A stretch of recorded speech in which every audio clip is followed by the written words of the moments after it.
20 વર્ષ પહેલાં જે અમારો સમાજ હતો એ પ્રકારનો અમારો સમાજ નથી. બધું સમજે છે, જાણે છે કે સાચું શું છે અને ખોટું શું છે. જે લોકો સમર્થન કરવા આવે છે એની કોઈ વાત મુદ્દાસર વાત નથી. માત્ર ને માત્ર આ સંમેલનને ડાયવર્ટ કરવા માટે આ સંમેલન છે એ નિષ્ફળ જાય એના માટેના પ્રયત્ન સિવાય બીજું આમાં કોઈ વસ્તુ નથી.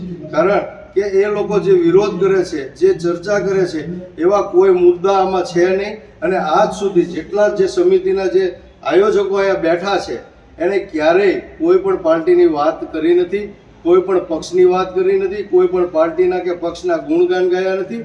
અને કોઈએ કોઈ પણ પ્રકારના વાઘા કે ખેસ પહેરી અને મંચ ઉપર આવ્યા નથી. એટલા માટે કહીશ કે 100% આ જે સમર્થકો છે, જે વિરોધ કરે છે એ લોકો પણ કોળી સમાજની અંદર જન્મ લીધો છે અને એ પણ જાણે છે કે કોળી સમાજની અંદર છેલ્લા દેશ આઝાદ થયો ત્યારથી લઈને આજ સુધી આજે અમારા 40 સંસદ સભ્યો, ધારાસભ્યો, મિનિસ્ટરો છે, છતાં દુઃખ સાથે કહેવું પડે છે કે કોળી સમાજ સાથે અન્યાય અને અત્યાચાર વેઢે ગણા એટલા અન્યાય અને અત્યાચારો થાય છે. ત્યારે આવી રીતે એને દબાવી દેવાના પ્રયત્નો થઈ રહ્યા છે.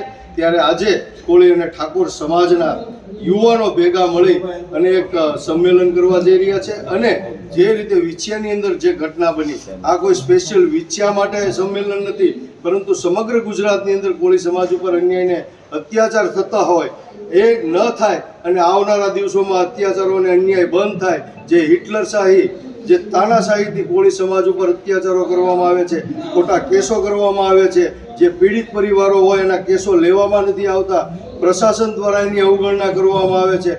ઘણી બધી જગ્યાએ કોળી સમાજની અવગણના થાય છે. કોળી સમાજનો ઉપયોગ માત્ર ને માત્ર એક વોટ બેંક તરીકે થાય છે.